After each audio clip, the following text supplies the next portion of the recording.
Bonjour Christophe Claret. Bonjour. Bonjour et merci d'être avec nous au moment où ça se tend du côté des dockers sur les bassins est et ouest du grand port maritime de Marseille. Ce qui coince, c'est la réforme des retraites. On en est encore là aujourd'hui du côté du GPMM.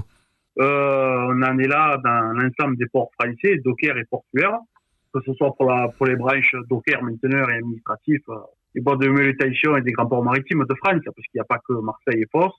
Ça fait 1 an et demi qu'on est sur la question, sur la non-application de la réforme des retraites, donc de Macron et du gouvernement Borne de l'époque.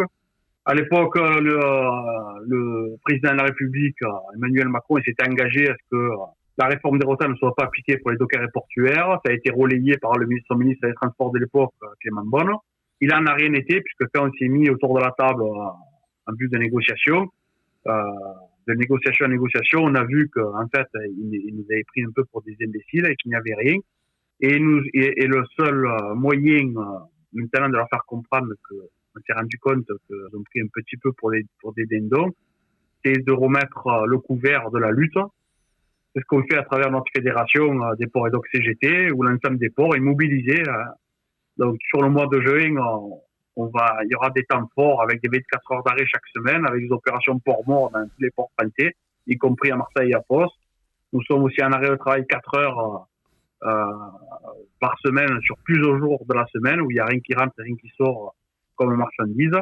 Et on est bien décidé à aller jusqu'au bout pour obtenir satisfaction, puisqu'on a quand même un métier reconnu au niveau de la pénibilité. Voilà, c'est ça qui coince, Christophe Claret. C'est la pénibilité qui n'est pas suffisamment prise en compte pour vous, et donc du coup ça mériterait... De la pénibilité et aussi la reconnaissance de l'amiante jusqu'aux dates de 2027, puisqu'on sait qu'il transite encore de l'amiante dans les ports. Nous avons de nombreux camarades qui sont touchés par l'amiante, et nos anciens ont payé un lourd tribut parce qu'on a des décès chaque année liés à l'amiante. Il y a des rapports qui prouvent que l'amiante transite toujours dans les ports, puisqu'on a une espérance de vie de 7 à 8 ans inférieure aux salariés français. On va aller chercher ce que l'on mérite avec l'ensemble de nos professions. Et s'il faut qu'on continue cet été, on continuera cet été sur le mois de juillet et on augmentera le volume de grève, puisque ce gouvernement antisocial, il frappe sur tout le monde, sur les travailleurs, sur les retraités, sur les chômeurs, sur tout le monde, où la loi, on va dire, la loi Macron 2, la loi El Khomri va être de retour, puisqu'il va nous faire le deuxième versant, va encore diminuer les droits des travailleurs dans chaque entreprise et être un peu plus pieds et poings liés envers le patronat. De l'argent, il y en a, mais apparemment pour faire la guerre, mais il vaudrait mieux le donner un petit peu au peuple français et aux salariés, à ceux qui créent les richesses, qu'aux entreprises du CAC 40 et qui servent toujours plus à se gaver une minorité au détriment d'une grande majorité. Qu'est-ce que vous pensez aujourd'hui du développement du GPMM, du Grand Port Maritime de Marseille-Fos ? Est-ce que on sait que vous aviez des inquiétudes il n'y a pas très longtemps pour un manque d'investissement ? Il y a des choses qui bougent actuellement, ça vous satisfait ou pas ? Qu'on soit satisfait, non, on ne peut pas dire non. Il y a eu un abandon de l'État français depuis 50 ans pour les ports en France. Un abandon total. Les ports ont été donnés au privé dans les investissements. Là, ils nous parlent que de la décarbonation.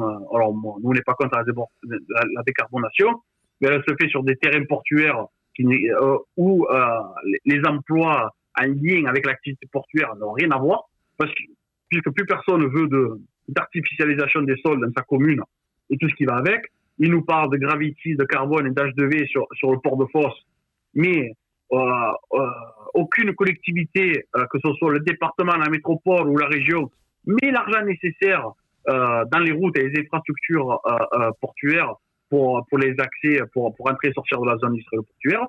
Il y a des bouchons quotidiennement de Port-de-Bouc, Fos à Port-Saint-Louis-du-Rhône, et personne ne fait rien, ni Martine Lassalle, ni Renaud Muselier, ni le gouvernement.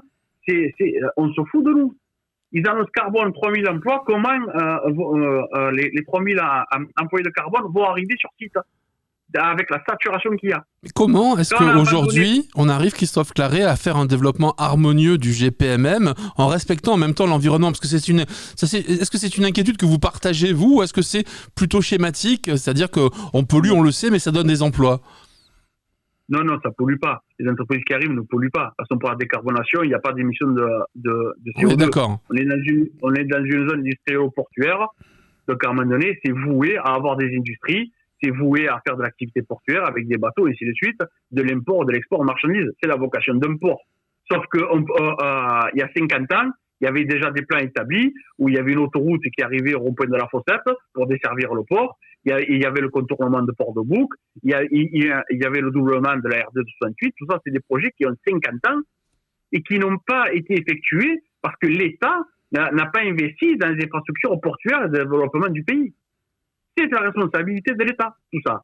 Comme c'est la responsabilité de l'État d'attaquer les travailleurs avec la question des retraites. C'est l'État qui porte entièrement la responsabilité d'un grand conflit qui arrive majeur dans les ports et enfin, on s'en serait passé. Mais à un moment donné, l'État ne peut pas se dédouaner de tout. Alors l'été sera chaud, hein, on a bien compris, Christophe Claret, cet été, ça commence évidemment dès ce mardi 4 juin avec les mouvements d'arrêt, en particulier pour la réforme des retraites. Merci d'avoir été notre invité sur Maritima et bonne journée à vous. Merci à vous. Au revoir.